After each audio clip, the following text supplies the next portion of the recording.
महत्त्वाची बातमी पहा सतर्क भारत मार्शल टाइम्सवर. 12 ऑक्टोबर 2025 रात्री 10:30 वाजता पुणे नगर महामार्गावरची वाहतूक नेहमीप्रमाणे सुरू होती.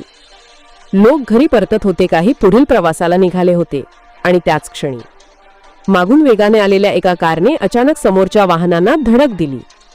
पहिली ठोकर बसताच वाहन चालक घाबरले, बाजूला सरकण्याचा प्रयत्न झाला, पण त्याआधीच त्या कारने सलग 6 वाहनांना जोरदार धडक दिली. काही क्षणांत आरडाओरड, धावपळ आणि किंकाळ्यांनी महामार्ग दणाणून गेला. साक्षीदारांनी तातडीने मदत मागवली. घटनास्थळी आलेल्या लोकांनी जखमींना रस्त्याच्या कडेला नेलं, काहींनी स्वतःच्या गाड्यांतून फर्स्ट एड दिली. काही मिनिटांत पोलीस, अँब्युलन्स आणि स्थानिक प्रशासन घटनास्थळी दाखल झालं. धक्कादायक बाब म्हणजे ही कार चालवत असलेला व्यक्ती स्वतः पोलीस दलातील कॉन्स्टेबल होता आणि तो दारूच्या नशेत होता, अशी प्राथमिक माहिती समोर आली आहे. जबाबदारीची शपथ घेतलेल्या व्यक्तीकडून घडलेल्या या प्रकाराने संताप उसळला आहे.